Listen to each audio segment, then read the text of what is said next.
Hello, my name is Sydney, and I'll go ahead and start by showing you my note card. So I have three of them.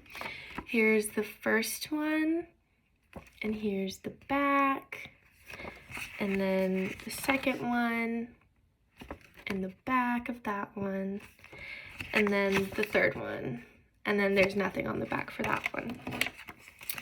And then I'll go ahead and show you the room that I'm in. I'm just in my bedroom. It's a little messy.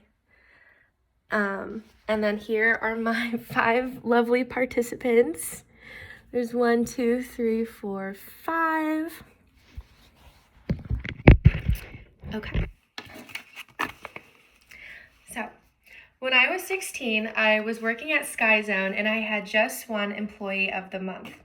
I had no idea that I was in the running, and I was ecstatic because it was the first thing that I'd ever won on my own, and I wanted to go tell my friend Kiera. And so as I was on my way to the break room to tell her, a male employee stopped me and said, "I bet you only won Employee of the Month because you were giving sexual favors to our manager." Now, of course, that was not true, and I had no idea what he was talking about. But all I could do was stand there and laugh and shrug it off, like I did know what he was talking about. Now, had my 2 other employees that I was in the running against for Employee of the Month had won, they would have not gotten the same treatment that I did. And this is a prime example of what toxic masculinity is.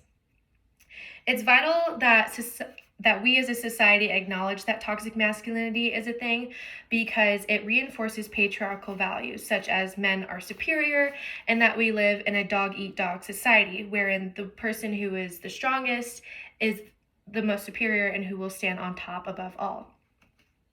So today I'm going to be talking about 3 specific components for toxic masculinity, which is what it is, when it was coined, and the ways in which it has impacted our society. What is toxic masculinity? Toxic masculinity, at its most basic definition, are traditional characteristics and traits that have been taught and learned and passed down through generations. In 2020, Sarah Shepard wrote The Dangerous Effects of Toxic Masculinity and associated these traits as being power-hungry, emotionless, narcissistic, and selfish.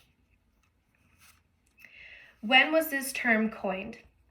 Also in 2020, John Johnson wrote What You Need to Know for Toxic Masculinity for the Medical News Today and stated that toxic masculinity was coined in the 1980s, which when you think about it was not that long ago. So there is very little information and research that has been done on toxic masculinity. And he stated that it was coined during the mythopoetic men's movement.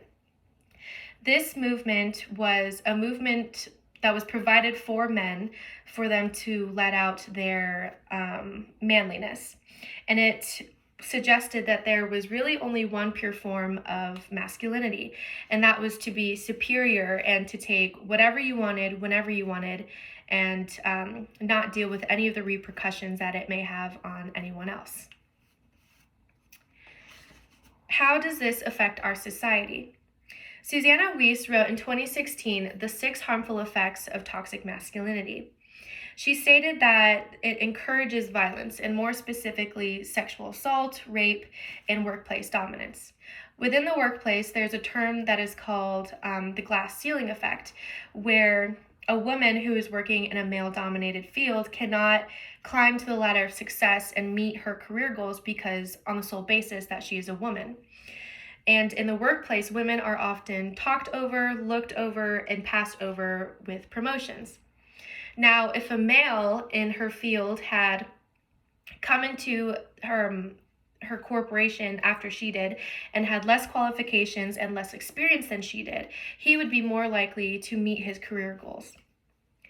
I fully believe that masculinity is not toxic. But ideals and gender roles that are reinforced has made toxic masculinity into a weapon against women and society as a whole. Toxic masculinity itself, when it was coined, and the effects that it plays on our society, plays a big role in the mistreatment of everyone. Thank you. Okay, now I am done with my speech and I will show my lovely audience again. Oh, and that is all. Thank you.